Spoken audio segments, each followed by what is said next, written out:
Assalamualaikum warahmatullahi wabarakatuh. Waalaikumsalam warahmatullahi wabarakatuh. Oke, jadi sore hari ini kita akan menjelaskan tentang PTKP. PTKP itu penghasilan tidak kena pajak. Jadi sebenarnya penjelasannya PTKP itu apa sih? Jadi PTKP sendiri itu adalah batas minimum penghasilan yang tidak dikenai pajak bagi warga negara Indonesia. Nah, PTKP ini ditetapkan berdasarkan UU nomor 36 tahun 2008 tentang pajak penghasilan. Jadi kalau pendapatan seseorang melebihi PTKP maka otomatis akan mendapatkan pajak. Tapi kalau nggak melebihi PTKP, jadi pendapatannya itu tidak kena pajak penghasilan.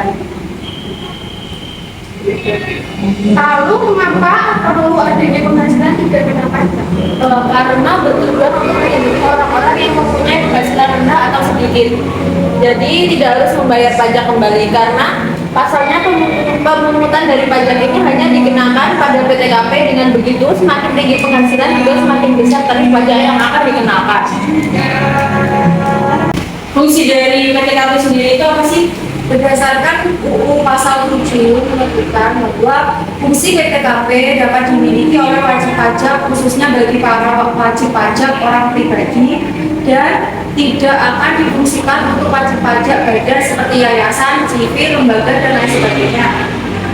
Di mana fungsi ini dirasakan dari penghasilan PTKP bagi wajib pajak orang pribadi, yaitu yang pertama ada PTKP bagi wajib pajak, di mana yaitu untuk mengurangi pajak yang harus dibayar oleh wajib pajak orang pribadi.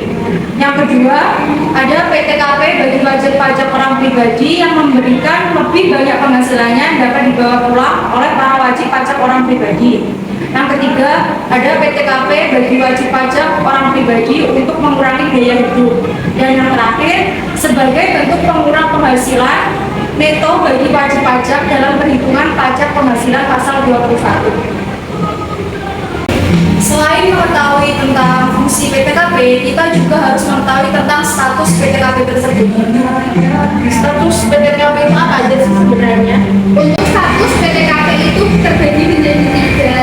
Dalam penghasilan PTKP terdapat beberapa status yang harus dipahami. Yang pertama, ada status pajak atau PTK. Yang kedua yaitu status mitra atau PTK. Dan yang ketiga yaitu status PTKP digabung dengan PTK atau satu. Itu. Selain mengetahui tentang status PTKP, sebaiknya kita juga harus mengetahui tentang tarif PTKP tersebut untuk mengerti secara mendalam mengenai PTKP.